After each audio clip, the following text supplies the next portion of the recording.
I didn't mean to hear it. I wasn't supposed to hear anything at all. Not the slurred laughter, not the truth tangled between her words, and definitely not the confession that would shatter the life I thought was solid beneath my feet. But I did. And once you hear a truth like that, you can't unhear it. The night everything broke. The call came at 1:27 a.m. I was half asleep on the couch, the TV humming low, waiting for my wife Lila to come home from her girls' night out. I'd told her to have fun. I'd even joked that she deserved a break from my boring self. But when my phone buzzed and her name lit up the screen, a knot formed in my stomach. "Hey babe," she slurred. In the background, music, chatter, a man's voice laughing a little too close. "Lila, are you okay?" She giggled. "Just a little drunk. I think I had one drink too many. Do you need me to pick you?" No. I'm totally fine. Just, stupid," she muttered, sounding suddenly frustrated. Something clattered. Someone asked her if she needed help. "Man." Then she whispered, voice thick with emotion. I told him something cruel." My stomach dropped. Told who what? She didn't answer. Instead, the sound shifted. Phone scraping, footsteps, then a sudden harsh exhale. "I told Aaron," she said, her voice cracking. I told him I wasn't sure I loved him anymore." The world went silent, like someone hit a mute button. "What?" I whispered. But she'd already hung up. 2 hours later. She stumbled through the front door at 3:15 a.m., mascara smudged, hair tangled, smelling like perfume, sweat, and the sour tang of alcohol. "Hi," she said softly, dropping her purse with a thud. I stared at her from the living room. My hands clenched so tightly the knuckles were white. "Did you mean it?" My voice was barely a thread. "What you said on the phone?" Her brows knitted together in confusion, or maybe shock. "What did I?" "You said you weren't sure you loved me anymore." Her mouth parted. Her eyes widened. And she froze. The kind of freeze that happens when someone realizes that something they never wanted heard had spilled out. "Aaron, You were drunk," I said. "I get that. But alcohol doesn't create truth. It reveals it." Her eyes filled with panic. No, that's not fair. You don't know what happened tonight." "Then tell me." Silence. Then she sank onto the couch, burying her face in her hands. When she finally spoke, her voice trembled. "I didn't mean to say it. But I did. And now I don't know how to take it back." The confession begins. She took a long, shuddering breath. "It wasn't just a girl's night," she whispered. "Not really." I felt something cold settle behind my ribs. "Then what was it?" She squeezed her eyes shut. "There's someone from work. Someone I got too close to. His name is Ron." The name felt like a brick through glass. "Too close how?" I asked, though some part of me already knew. "We never slept together," she said quickly. "But we texted. Shared things. Things I should have shared with you." My throat burned.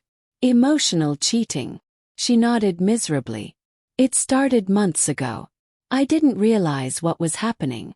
He made me feel seen. Like I mattered. I know that sounds awful, but I thought it was harmless at first. And tonight."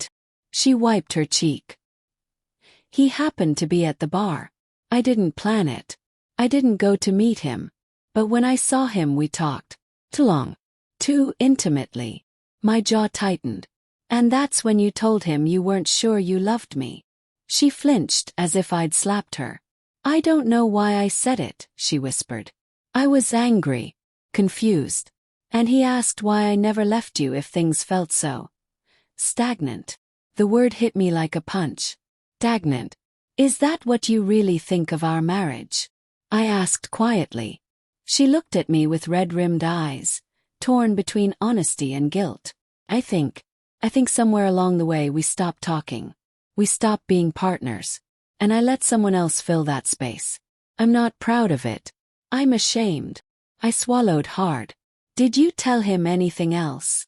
She hesitated. I told him I felt trapped. Something inside me cracked. The morning after. We didn't sleep. She cried. I stared at the ceiling.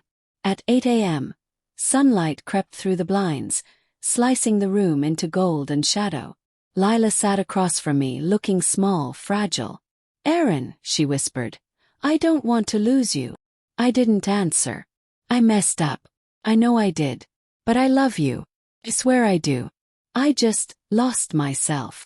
I rubbed my hands over my face.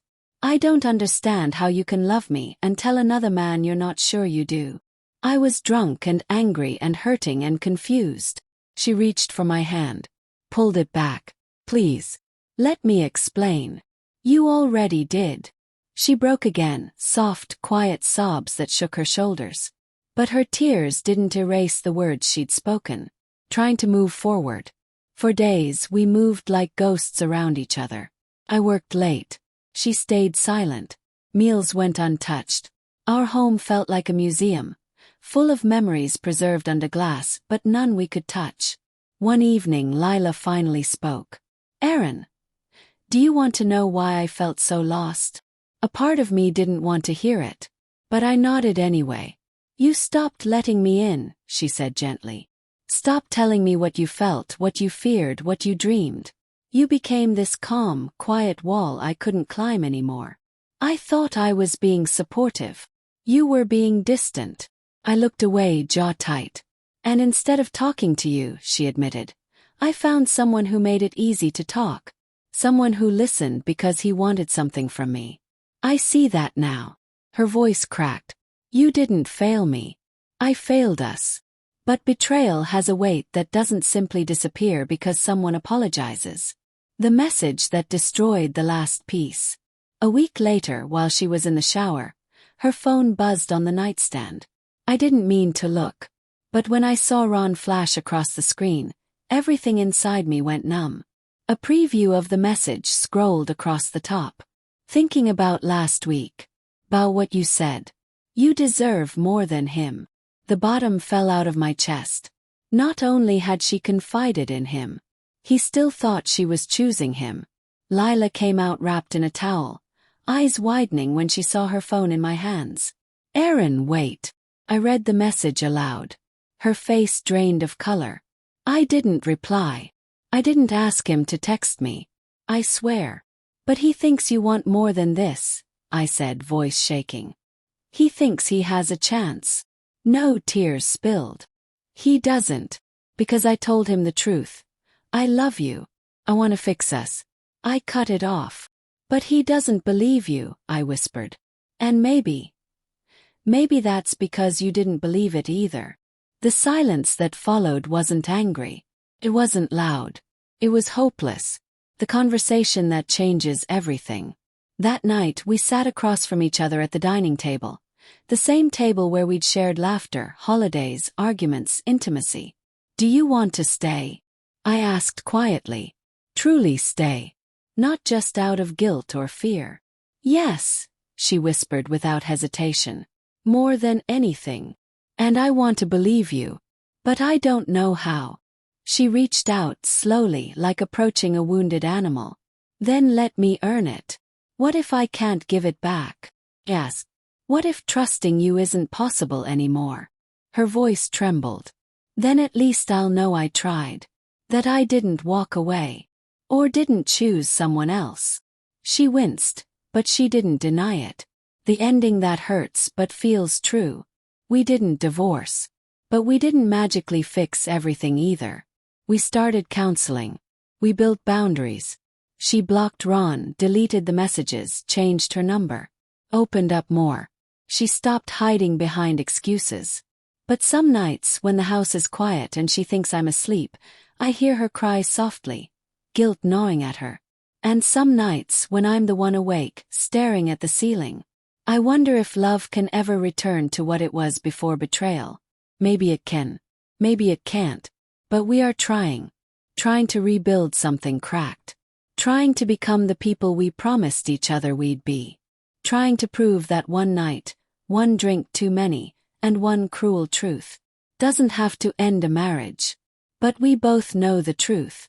Some wounds heal. Some scars remain. And our story, messy, painful, unfinished, is still being written.